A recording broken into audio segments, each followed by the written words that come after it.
everyone. Today, we have a really interesting topic to talk about. Well, at least it's interesting for me, because it's security. So I'm Anastasia, and I'm a software engineer. As you might know, I was working on mobile applications for ages. And on some point, I realized how much sensitive data users do put into their apps. And mobile developers mostly don't care about it. We believe that Apple will handle everything. But that's not true. Now I'm working in a data security company, and my work as a product engineer to make sure that our security products are easy to use and are developer-friendly. Oops. So, for example, Themis is an open-source library I maintain. It's easy to use for transport encryption and for storage encryption. And sometimes developers approach to me asking questions like, can you help with security in our app? And even when they're using good encryption library, I still see the same mistakes again and again. Let me show you something. This is a paper that was published a year ago. The guys have analyzed 300 vulnerabilities and divided them into two major categories. So one category is vulnerabilities that were caused by bugs in crypto libraries or algorithms. And another group are vulnerabilities that are caused by misusing crypto libraries. Can you guess the numbers? Let's guess the number. What is the percentage of bugs are made inside crypto libraries? Number, integer expected. 6? How much? 60? No? 10? 5? Any more ideas? 110. Not really close. OK, it's 17. So the majority of issues were caused by misusing crypto libraries by applied developers, basically by these hands, right? But cryptography is not the only one source of mistakes. Even when developers create their apps with security in mind, hiding plaintext data and protect user secrets, attackers can find ways to bypass security measures using architectural weaknesses and unobvious but very simple vulnerabilities. So encryption is known to be like ultimate data security measure, like walls, like super secure gates. But each system is as secure as the most securest component in it.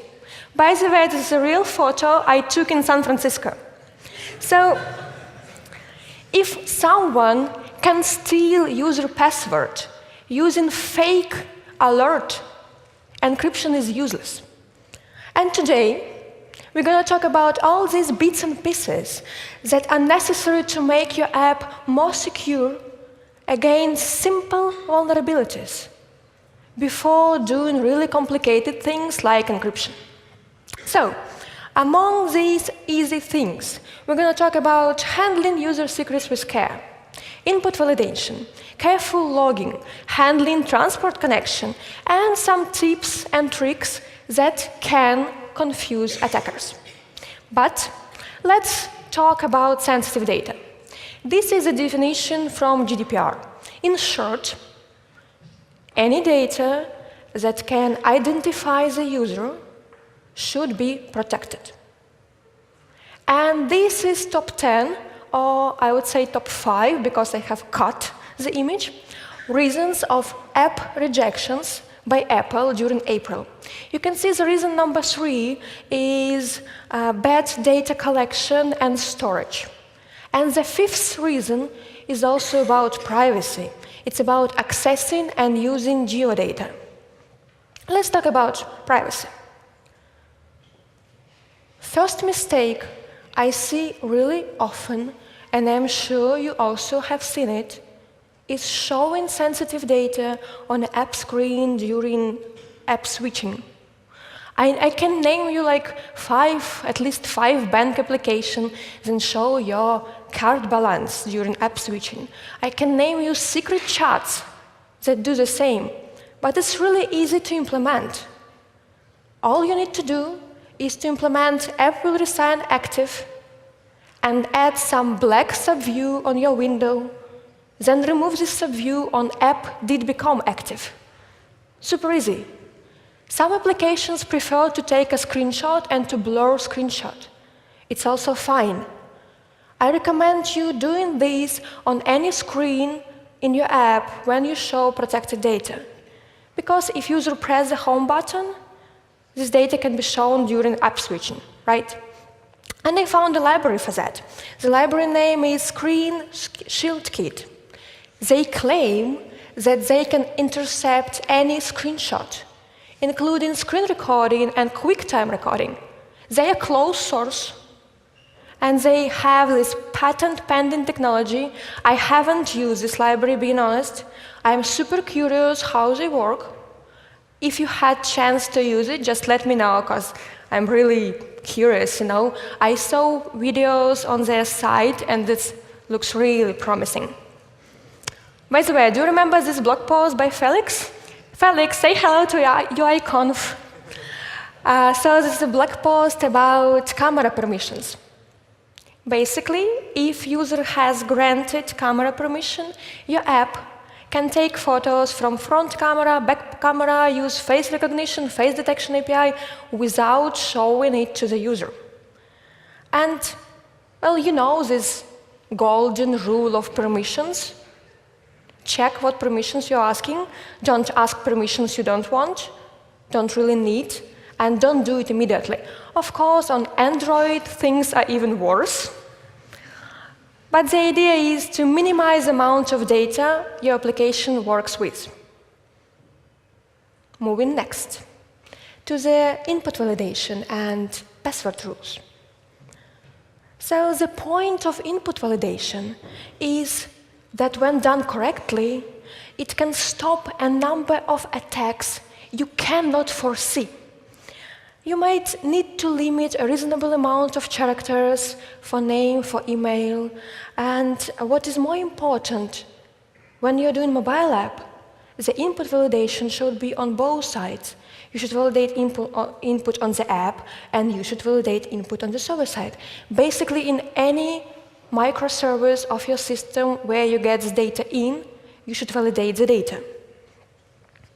Password rules. This is the most common type of input validation. And usually bad password rules are like everywhere. For example, here, they want to put a customer ID that is above 6 characters, below 12, excluding 9. What? There is another joke about it, that the password should have emoji, hashtag, and video.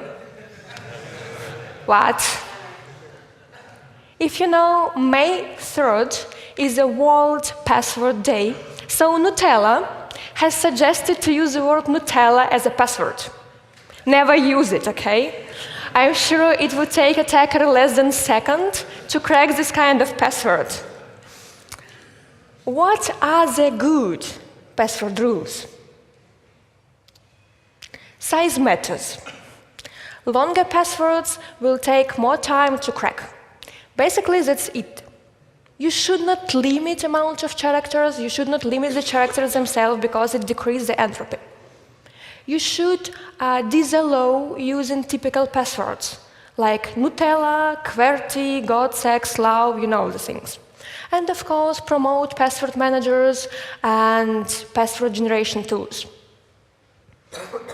Next, in our application flow, next thing is authentication. Do you know the story behind Nissan Leaf?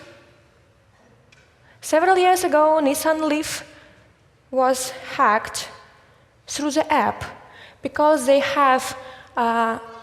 don't use authentication in their API. So basically, people just got to the car parking with Nissan Leaf there, brute forcing the car ID and making server requests. And they were able to turn on the car, to open and close windows, and so on and so on. The idea behind it that if your authentication is bad, your application is not secure. How to make auth flow better? Again, nice blog post by Felix. Don't ask user passwords all the time. Because now on iOS, we can create fake alert, like not real Apple alert that asks for the password. And of course, you are good developers, but you can use nasty third-party libraries that can show this kind of alerts. And if during your application flow, you ask users for alerts again, and again, for passwords again and again and again, users can get tricked and put their passwords here. And of course, Touch ID, Face ID, multi-factor auth, they are good, they should be used. I won't explain you how to set up Touch ID. I'm sure you're able to do it. If you're curious, another blog post here. Then, since last summer, we have this nice SF auth session that helps to do single sign-on with web services that has auth flow. Have you used it already? Anyone? 1, 2, 3, 4, 5, 6? Okay, near tens of you, maybe 20. This is a good thing to use to make your auth flow better.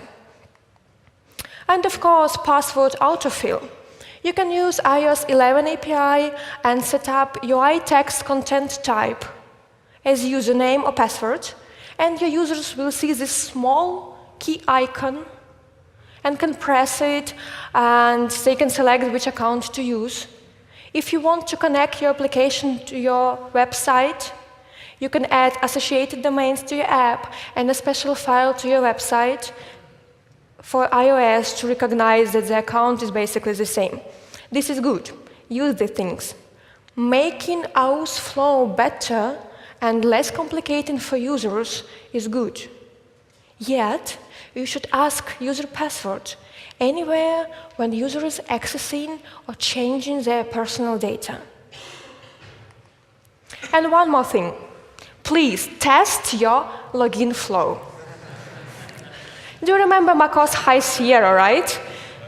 Just double enter, and you can log in as a root to the system. If you haven't read the whole story, there is a link for you. But you might use UI testing to do this kind of checks. OK, moving in our app flow to the storage. Basically, lately in Ukraine, we had a small cybersecurity incident. The largest Ukrainian work site, like job offering site, has sent passwords to one user in plain text. And suddenly, that user has some connection with security, so he starts asking questions like, people, do you store my password in plain text? And people from Roboto.ua, they responded, no, we have really good encryption. Well, you can guess what happens next. Of course, they got cracked, the user database got leaked, and that super good encryption was solved. And here we got all these passwords in a plain text. And if you know Russian, there is a word Petrovich, which means son of Peter, written in Russian, on Russian in English keyboard. So it's a real user password here. A lot of companies got hacked. And it's not surprising. But storing secrets in plain text, that surprised me. In cryptography, by sensitive plain text, we understand not only passwords or credit card numbers. Basically, that's everything that can identify user. Document pictures, phone numbers, license plates, home addresses, navigation routes, and so on, so on, so on. Try not to store the things, but if you do, be bold, use proper encryption. And it's not only about storing. macOS again. So, after you can log into the system as a root by double enter, They have your password in plain text stored in some log file.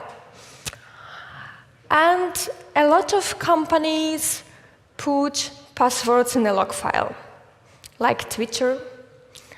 It's one of the very typical mistakes, but there is a tool for that. The tool name is, I'm not very into French, Clouseau, I believe.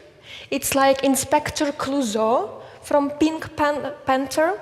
So this is a static analyzer that can analyze your code, finding passwords, keys, and other credentials you forgot inside. Of course, if you print password into log like variable, this tool won't help you. But anyway, keep an eye on your logs. We like open source, but some things should not be open source. Like iBoot code that was leaked in February. Apple has filed copyright request to GitHub and they take the repository down. But basically, keep an eye on everything that you publish on GitHub, like keys, like API tokens. There are easy ways to handle with that. You can put all this, if you don't want to encrypt the keys, at least you can put them to the different file and add it to gitignore. Or you can use tools like Git Secrets or Cocoa Pod keys by Orta to avoid committing keys. Do you use any techniques to avoid committing your production keys? Anyone? 1, 2, 3, 4, 5, 6? OK, so maybe 1/5 of you. For everyone else, please keep an eye on that. OK, moving in our application flow, transport encryption. Well, that's obvious. I don't want to talk about ATS, OK? I'm sure you know everything about it. I don't know when Apple will start rejecting applications that disable ATS completely, but at least if you can't enable it for everything, at least you can disable it for web UI. And of course, when everyone is using SSL, the problem is to configure SSL correctly. It's not the easiest part, being honest. What you need to do is to use long private keys, is to obtain certificate from reliable certificate authority, is to use strong cipher suite, and if you can, use TLS 1.3 or 1.2 at least. If you have mobile website, or any website, enable HSTS header preloading, which means that browser will remember that your application, that your site requires SSL connection always. SSL pinning, my favorite topic. Please raise your hands who is using SSL pinning in your apps. Woohoo! Yay! I'm asking these questions like on almost every security talk I do to mobile developers, and I'm so happy to see that the amount of hands are growing. The idea is simple. You can pin the whole certificate, you can pin the public key. If you know nothing about SSL pinning, this OWASP guide is for you. This is a piece of code by Alamofire. Super simple example how to pin public keys. Of course, there are tricky things with SSL pinning. You should keep an eye on your certificate expiration, and probably you should have several active certificates at the time. But still, it's easy to solve. However, SSL itself, SSL TLS, like technology, is centralized system, which means that you can obtain totally legit SSL certificate using unlegged ways. Do you remember the WASign story? Yes? No? OK, so WASign is a certificate authority from China, if I remember correctly, and they are famous by the fact that one user was able to obtain certificate to test.github.com, but he was not the owner of github.com. So WASign was signing certificates for people who are not the domain owners. And 2 years ago, Google stopped working with WASign, Apple stopped working with WASign, Mozilla stopped working with WASign. But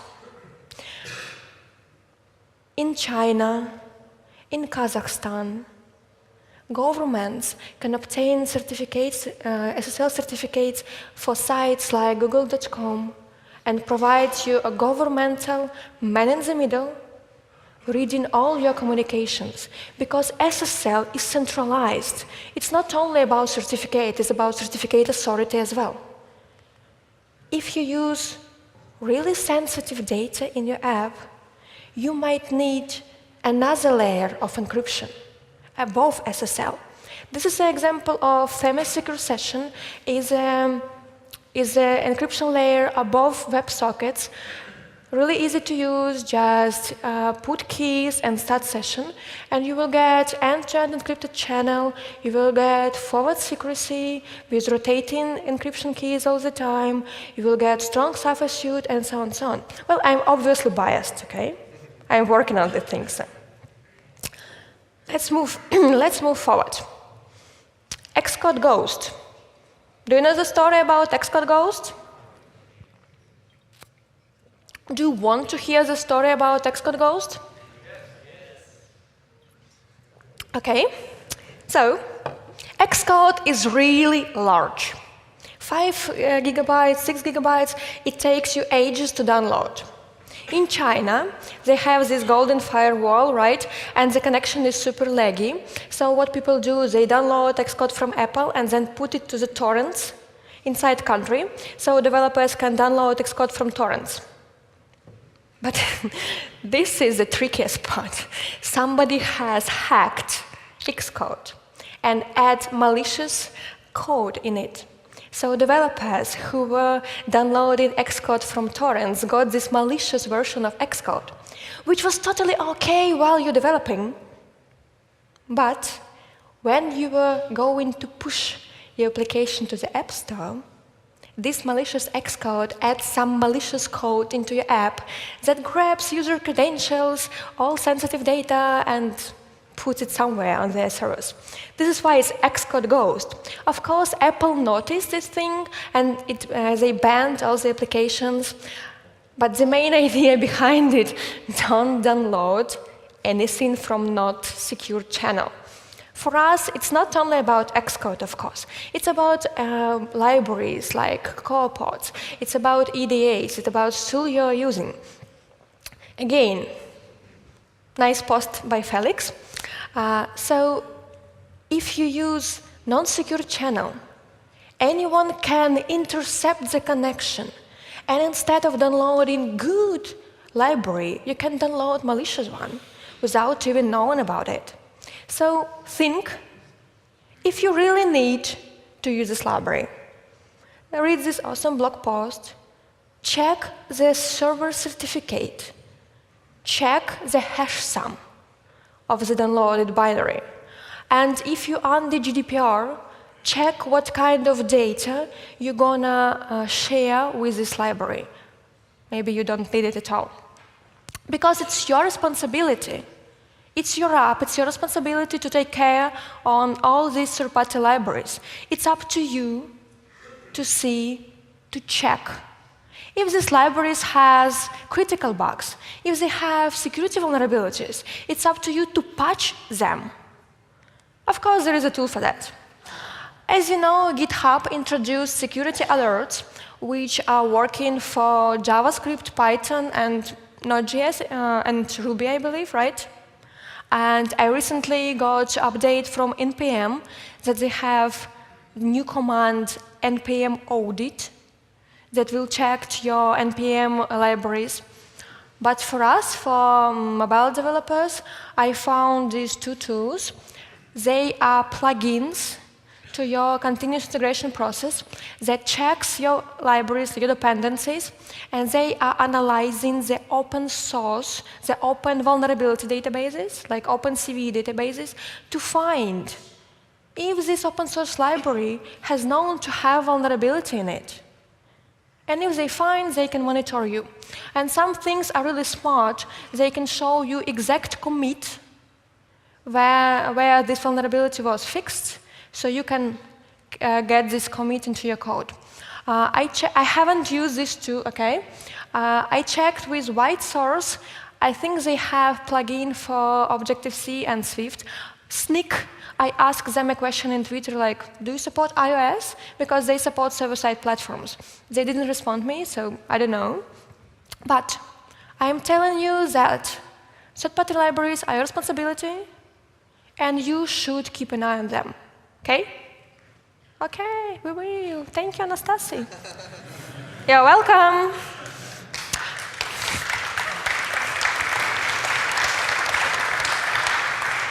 That's not the end. That's not the end.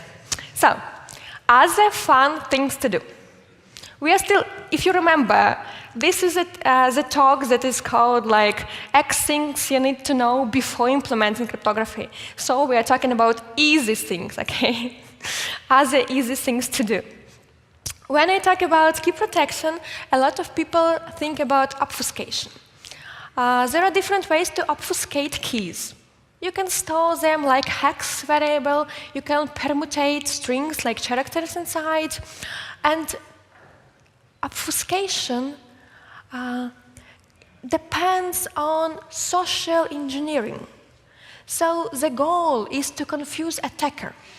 You can experiment. You can put your own techniques. For example, you can save certificate but rename it to MP3.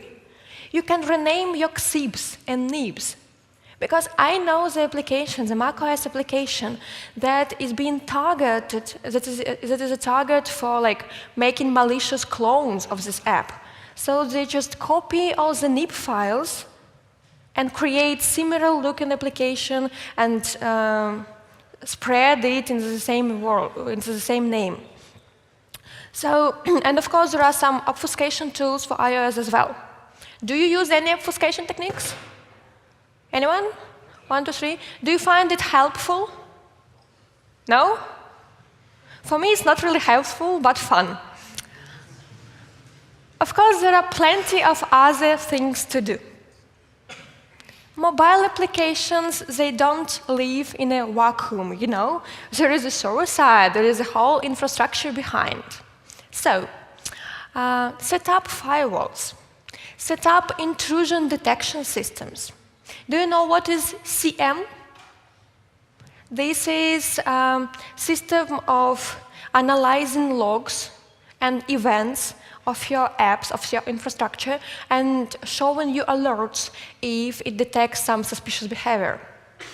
So when you're logging anything from your whole infrastructure, you should need to have something that is watching these logs, right? And other fun things are honeypot and fake targets. Do you know what honeypot is? Yeah? So this is something attractive in your app, like fake encryption key, that is being put in a really attractive place. Like, please, attacker, use this key. Your real key is hidden.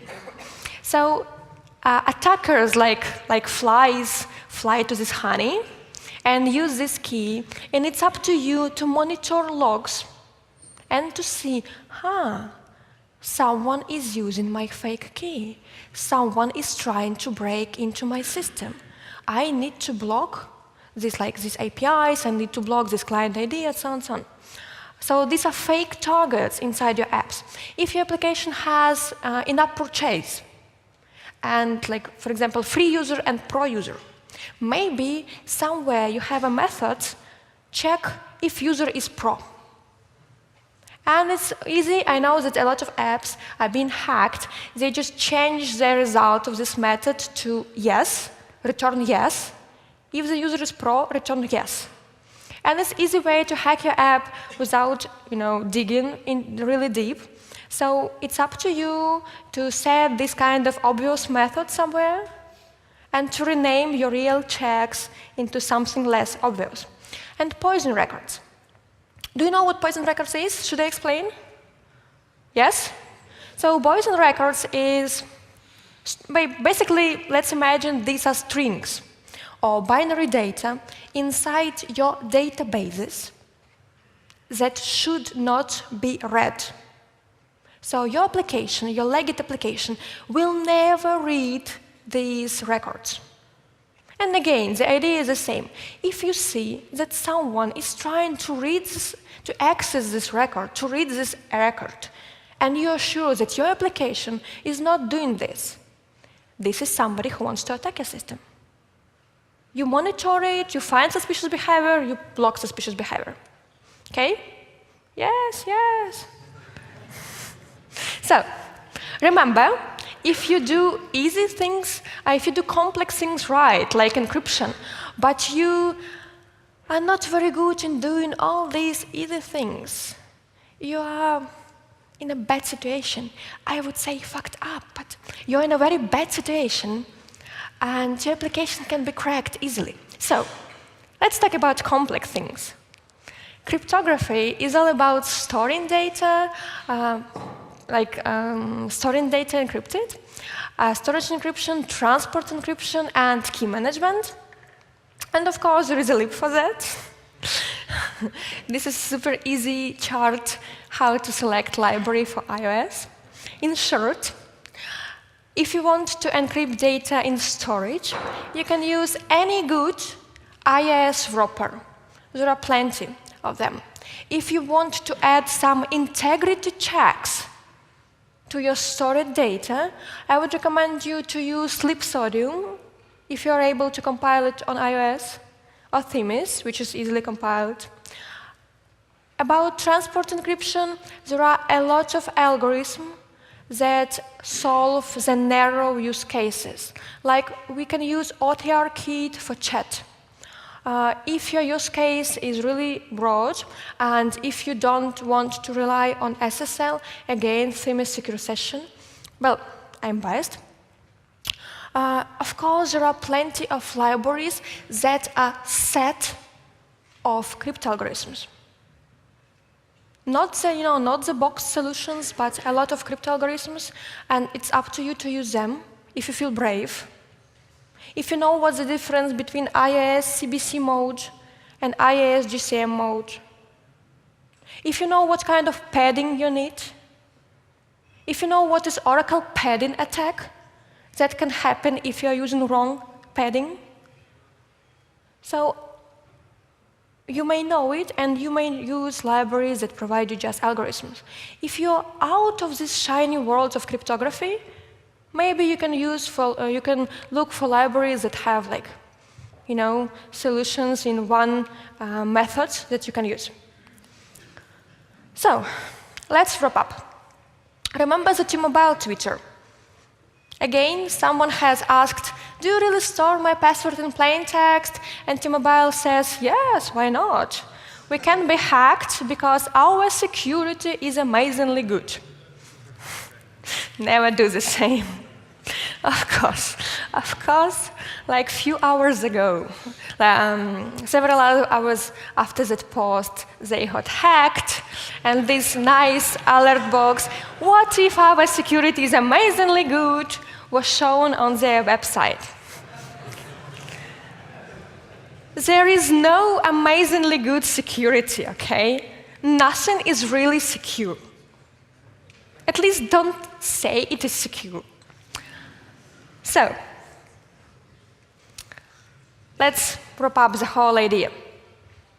Developing your app, you should control the whole data flow. Maybe you don't need to store some data. Maybe you don't need even to collect some data. Obviously, maybe you don't need to store this data. But if you do, you should use a proper encryption, because this good encryption can be easy to break. Hide the data from spying eyes. Don't log it. Don't show it during app switching. Remove data as fast as you can.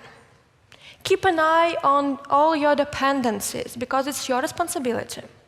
Monitor all these things. Block suspicious behavior as fast as you can. And analyze your system. Try to find really easy to break things and to make them better. I know that you like reading about security. So I have prepared a list of links for your home reading. And you might notice this presentation had 50 different links. Some of them are on Twitter, like on Twitter posts, but some of them are really useful. If you want to go more deep into security, these are like, hand-picked links for you. If you're interested in other topics like how to build zero-knowledge application, what is the best key management technique, what is a boring crypto, and why the boring crypto exists, there are some other slides that I did. You can check them. And thank you.